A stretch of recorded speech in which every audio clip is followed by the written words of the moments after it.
Well, hello and welcome, everyone. Thanks for joining today. Really appreciate it. My name's Andy Knosp. I lead the solutions consulting team at Gladly. Really appreciate you taking time out of your schedule to join our roundtable discussion today on how you can, think about creating online and digital experiences which rival retail in-store experiences. Before we do get started, I just wanted to set some expectations on the platform and the format that we'll be using. I will be sharing some content, some slides today, but again, this is very much designed as a discussion and a roundtable, so I really want to encourage your participation. All right, so today we'll be talking about 4 steps to creating an online experience that rivals in-store. And once again, my name is Andy Knosp. I'm with a company called Gladly. If you're not familiar with Gladly, Gladly makes a customer service platform very much built around people and customers as compared to, say, tickets or cases, and offers all communication channels natively built in. We're very fortunate to work with a number of leading retailers in the industry, including Crate & Barrel and Godiva and Tumi and Tory Burch, and a number of emerging direct-to-consumer brands. So a lot of the insights we'll be sharing today are really based on our experience of working with those brands to build digital experiences that ultimately have helped them not only provide great personalized service, but also help them to increase and drive revenue from their customer service channels. And many of those have kind of transitioned from traditional physical contact centers in 2020 to now scenarios where many of those organizations are working completely from home. So it's one of the challenges and opportunities that we'll talk about today. So, first, maybe kind of setting the stage for the conversation.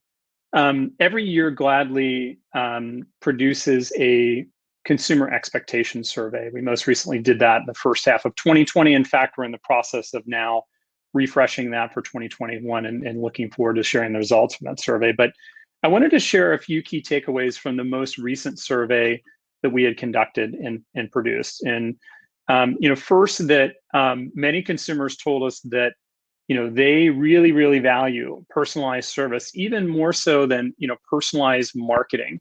And so they would go out of their way to go engage with, spend money, and increase wallet share with those brands that provide highly personalized service experiences. Second, one of the challenges that they cited is a lack of personalization in that engagement and in that service experience. In many ways, kind of made them feel alienated, made them felt like a number. And so what they were looking for is really for brands to know them. Like if we think about how we communicate with each other, how we communicate with family members and with friends, they were looking for similar experiences, with the brands that they do business with. They want them to be very conversational, very contextual, and making sure that the brand really knows who they are as a consumer, and it's just a seamless conversation as they move from various points in their customer journey and customer interaction. And then a third data point to consider, which I just alluded to a little bit earlier, is that extremely high percentage, 84% in our in our survey from 2020, would go out of their way to spend more money with brands that deliver great personalized service and great experiences. And so it begs the question, why does all this matter? I think this is probably one of the most important statistics or metrics to take away from today's conversation is how important these experiences are, because not only do they drive deeper loyalty and deeper relationships, but they're those individuals that you're engaging with, they're going to open up their wallet, they're going to spend more based on those experiences. And so I think many of us are familiar with, I think that a lot of the challenges that we encountered and the difficulties that we faced in 2020, and now, of course, many of those continue into 2021 in terms of just the impact on physical retail presence. And, if you think about, how do you drive a better experience online as many consumers are flocking to, to now spend and to engage and, driving commerce online, both through web, but also mobile, the conversion rates in those experiences are actually still quite a bit lower, depending on which industry metric you look at. around 3% in those experiences.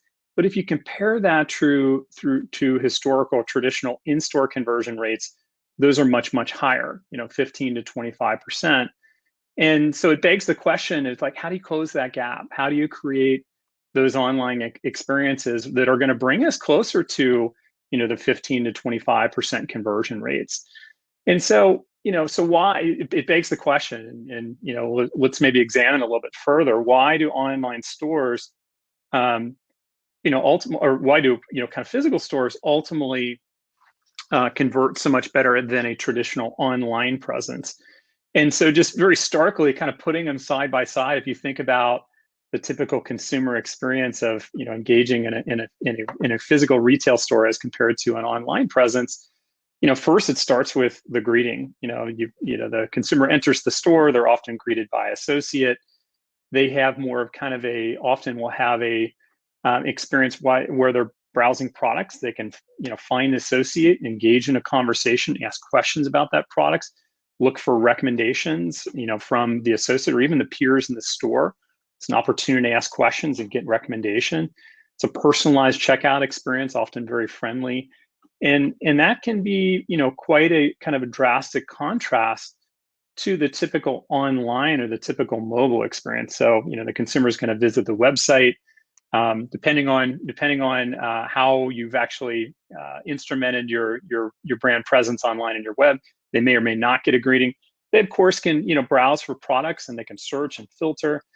But if they leave the page, a little bit different experience there. Obviously, they don't have someone saying goodbye and thanks for stopping by, or can I answer any questions for you. And so it's not quite this as friendly or personalized experience as you would get in store. They're often shopping independently. And so there's different ways, or maybe different ideas that we'd love to surface today and start to have a conversation around, that we've seen really have had an impact in our kind of retail customer base, just simple things that they've implemented. We'll talk about 4 or 5 of those today. But before we dive into those, I at least maybe first wanted to open it up if anybody would kind of like to share any specific experiences, looking back over the past year on things they've implemented in their online experience to help drive higher conversion rate or higher personalization rate. So I know many folks are probably new to the platform. So again, if there's an experience you'd like to share, I would encourage you, go ahead and share your audio and video, and we can bring you on stage now. So I'll just pause for just a minute while everybody figures that out. There we go. We got Tiana. Hi, Tiana. How are you? Hi, how are you? Are you Welcome. guys able to hear me? Thanks for joining today. Yeah, this is really cool. Yeah, and so apologies. I was trying to figure out the new platform, but appreciate you joining me. Yeah. And as we're kind of introducing the topic and subject, I wonder if there's any experiences that you could share, either with the brands that you've worked with, or even plans that you're thinking about in 2021 in terms of how you can continue to improve that online experience, make it more like that kind of physical retail experience, and ultimately drive higher personalization, higher engagement. So any thoughts there? Yeah, so for me, I'm really just kind of like focusing on the user experience, because I feel like that's really, really important. I've noticed, like, even on your presentation, you kind of noted that like the personalized experience in store, it's kind of the same a little bit online, but I kind of feel like it's switched. I feel like the online experience is more personalized. In store, it is, but I also feel like it's pointless, because sometimes customers don't always get the help that they need. I'm just kind of even hard finding people to help you while you're in store. So that can also be a reason why, like, customers tend to like flee the store and feel like their experience there is like pointless. So I kind of feel like just kind of focusing on the user experience of that, and really trying to translate that as best as possible online would be like the main goal. So yeah. Okay, great. And as you think about specific projects that you're working on or plans for the year ahead, are there specific tactics or things that you're excited about, or projects that you're working on executing towards that goal? Yeah, so I think for me, I'm really excited to kind of get to dive a little bit more into like the AI personalization aspect of that. I think as they mentioned earlier in the conference, just taking advantage of like the technologies, I think will be really helpful to just integrate within the sites for the brands that I'm helping. So yeah. Okay. Really awesome. Fantastic. Thank you for sharing that. Appreciate it. We'll also try to, let's see if we can bring Mike online here. Also, it looks like he might have wanted to bring some thoughts up. Oh, looks like we might have lost the mic, but appreciate you, Tiana, sharing that. Yeah, I'd love to maybe jump back to some, and I'm just gonna, go ahead and drop you for a moment, bring you back here in a little bit. So thanks for sharing those. And again, if at any point in the conversation, if you've got a point you want to make, don't hesitate to share your audio and video. Should bring you in queue, and we'll jump right back. So kind of picking back up where we left off. So we talked a little bit about comparing and contrasting that in-store experience versus the online experience. And I wanted to share maybe a few examples of what some of our customers have implemented, just looking back over the past year, and talk a little bit about the impact there. And again, we're really exploring this question of how can we recreate that in-store experience online to provide that more personalized experience and more engaging experience. And the first one is really, really simple, which is bringing back the friendly greeting. And one way that we've seen some brands to implement that is through various methods of proactive chat. And there's a few different ways that you can think about implementing this.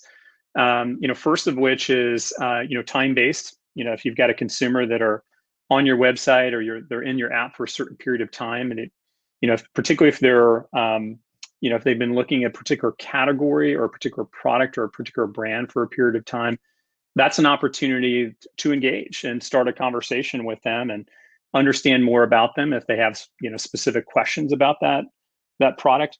The other interesting opportunity is if you have a consumer that has items in their cart, either again of a certain brand, a certain product, a certain dollar value, particularly when you have high value items that you're dealing with.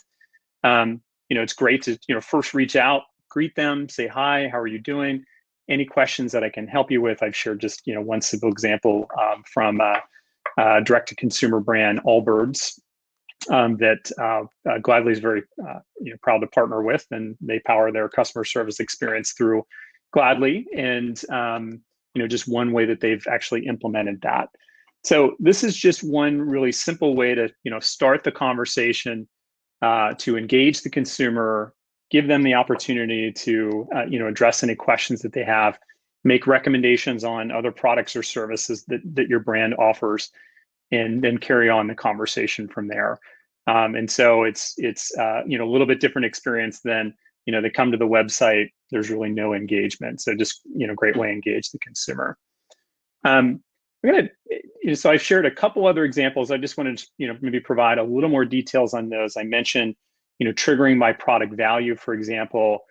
This is really great if you're you represent a brand, or you represent a category of series of products, which often require some deeper conversation or some guidance or some education on some of the benefits or features or capabilities of that product. This particular example, we're fortunate to work with a number of leading housewares and furniture retailers. I mentioned Crate and Barrel earlier, that has the ability to, they've leveraged this capability. So triggering a message, bringing up in queue, and then maybe making recommendations on other products or services that might meet that particular consumer's needs. Mentioned time on page. If the consumer has been actually engaging on a particular product or brand page for a while, great to take the opportunity and then route them accordingly to a representative that has the particular knowledge or skills or background or experience that are going to be best served to help that particular individual based on the page that they're looking at. Or other scenarios where if they've had a product in cart and if they abandon that cart, let's take the opportunity to make them an offer, or even make them a recommendation in the event that they leave that cart. So obviously we want to facilitate the opportunity to transact and complete that transaction. So those are just a few different ways that we've seen, some of our customers and brands try to provide that more kind of proactive and engaging experience, and provide that warm greeting at the start of the conversation. So let's go ahead and keep going. Let's talk a little bit more again on some of these ideas that you can implement with your own business or with the brands that you're working with. We'll go ahead and jump back in here. So the next is, the next idea, the next concept here is that consult like you would in person. Again, it's in a typical retail store experience, as the consumer is shopping, they of course can reach out, they can ask for help from associates, they can, talk to their fellow shoppers, get recommendations or thoughts on various products or services.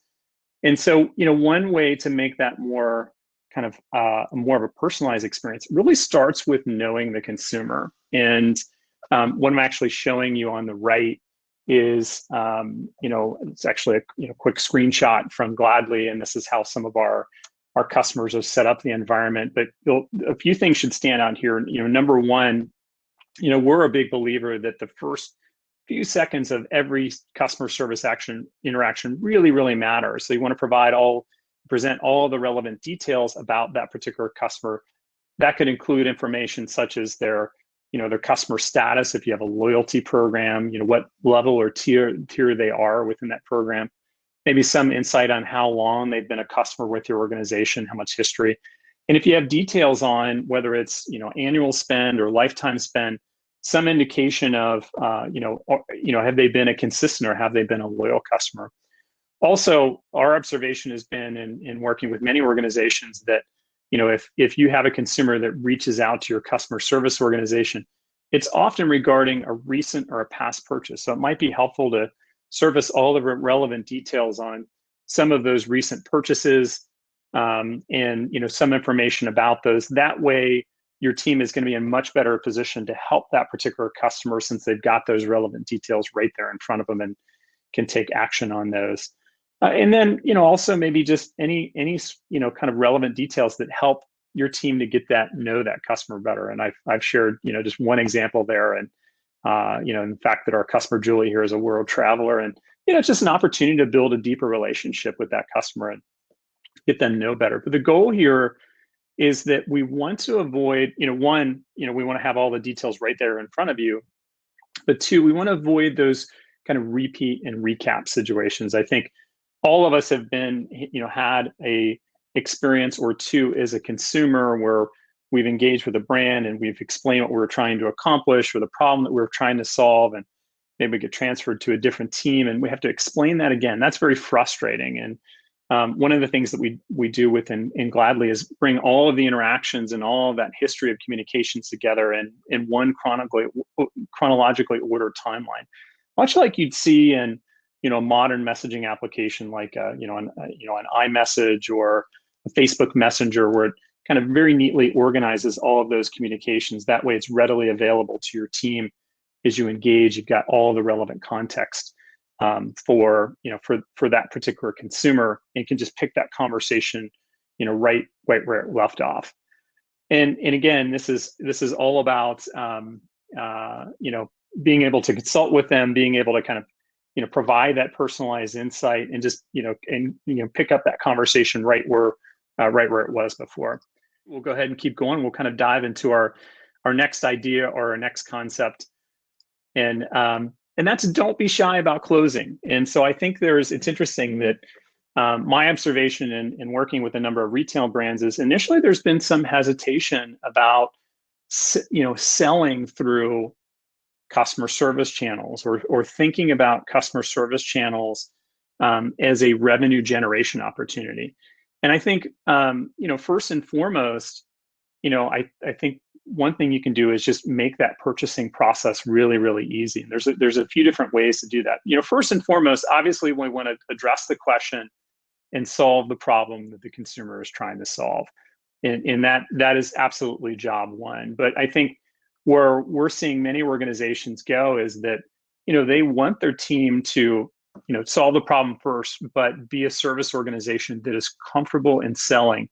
And, once you recognize that in many ways, consumers today, they're looking for opportunities to engage. They're looking for opportunities to get educated.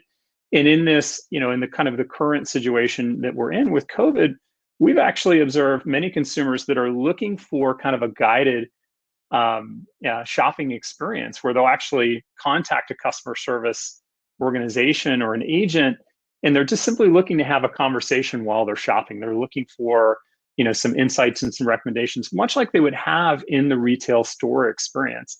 And so that's just a simple way to make that purchasing process that much easier, to actually engage in that fashion. I've also shared a simple example of being able to share purchase information and purchase details directly through that proactive chat experience that I talked about earlier, of being able to collect payment directly from that experience once the consumer has made a decision about the product that they were interested in. I'll share maybe one quick example from our customer, Crate and Barrel.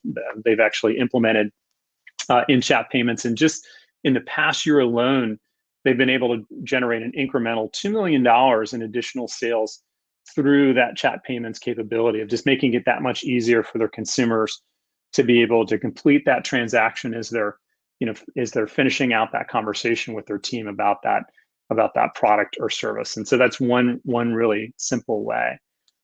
And then the last one, again, and this seems really, really obvious, but we've seen a lot of opportunities where this may have been missed, which is just to seek and get feedback during that experience. And so, I'll just share a quick example here that, upon the close of a conversation, regardless of the communication channel that particular consumer is engaged on, ask for that instant feedback. And that could, come directly from your agent. That could be automated through, a customer satisfaction survey tool. In this particular example, sharing, where, a chat conversation was completed, and then a customer satisfaction was surveyed to the consumer. Consumer has completed that survey, and then that's, posted back into their conversation timeline with Gladly. And, just a simple way to, close out that conversation, engage with the consumer, provide that personalized experience, and ask for that detailed feedback on, what could have made their experience better, or in turn, what could have, helped solve the problem better. So I'll go ahead and let's go ahead and open it back up.